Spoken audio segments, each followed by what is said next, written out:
Pour réussir une harengade parfaite, la recette est simple, archi simple. Il faut des harengs frais, un barbecue, de bonnes braises, et des gars courageux et d'une joyeuse humeur constante pour tenir le fourneau. Et quoi les matelots, vous avez tous la frousse, mais oui je le sais bien, qu'il est vieux mon trois-mâts, mais il me faut 12 hommes, un capitaine à mousse, qui le ramèneront vers le Guatemala. Moi j'ai été marin pêcheur, j'ai toujours pêché du hareng. Alors ça date depuis des dizaines et des dizaines d'années. Mon père avant moi, mon grand-père, on a toujours pêché du hareng au mois de novembre.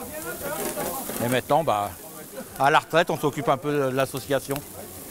Maintenant, ils pratiquent le chalut, c'est des grands bateaux avec des gros chaluts. Mais nous, on faisait toujours avec des filets dérivants. Donc on mettait les filets, il y avait 1 kilomètre de filets sur l'avant du bateau.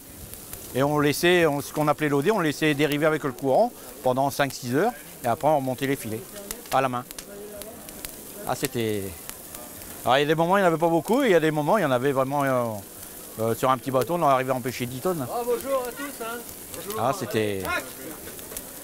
Avant, on commençait, il fallait être ce qu'on appelait armé au hareng parce que c'était un métier totalement différent du métier de chalut. Il fallait tout enlever, il fallait mettre que des filets au hareng et des casiers dans le bateau pour mettre en vrac. Et on commençait vers le 20 octobre.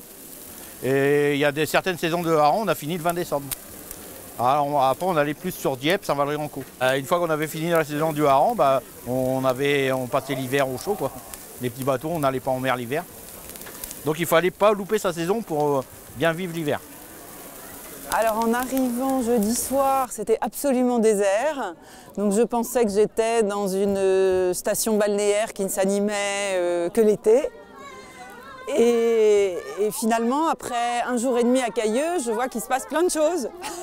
La harengade de Cailleux-sur-Mer est organisée par l'association des Pompons Rouges.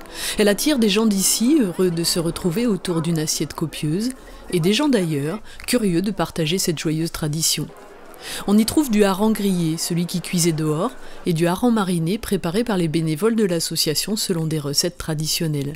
À manger sur place ou à emporter, chaque année près de 400 personnes se pressent ici pour une fête qui se termine toujours en chanson, comme elle a commencé.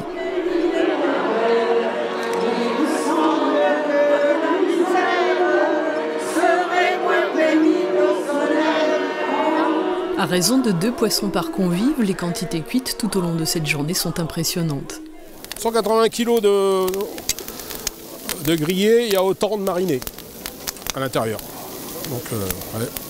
En général, tout part. Alors pendant 10 jours, il cherche un équipage, contraint de le former de marins d'occasion, vagabond sans aveu, dont certains tatouages affiche l'anarchie et la révolution. Mais lui, le malabar, lui qui n'a peur de rien, au moment du départ, leur dit « Je vous préviens, je suis le maître à bord. Moi seul, je suis le maître. » Bien des costauds, des forts ont dû le reconnaître. Je vous promets, moi commandant, bon pain, bon vent, bonne bouffe, je serai juste mais indigent, mais il faudra que l'on m'écoute. Alors maintenant, le cap au nord, je suis le maître à bord. Bien. Hein? La harengade, comme c'est de tradition sur toute la côte picarde, se tient en général au mois de novembre, au moment de l'arrivée du poisson. Moins fréquent aujourd'hui dans nos assiettes, il a un petit goût d'autrefois. Et le plat du pauvre est devenu plat de fête.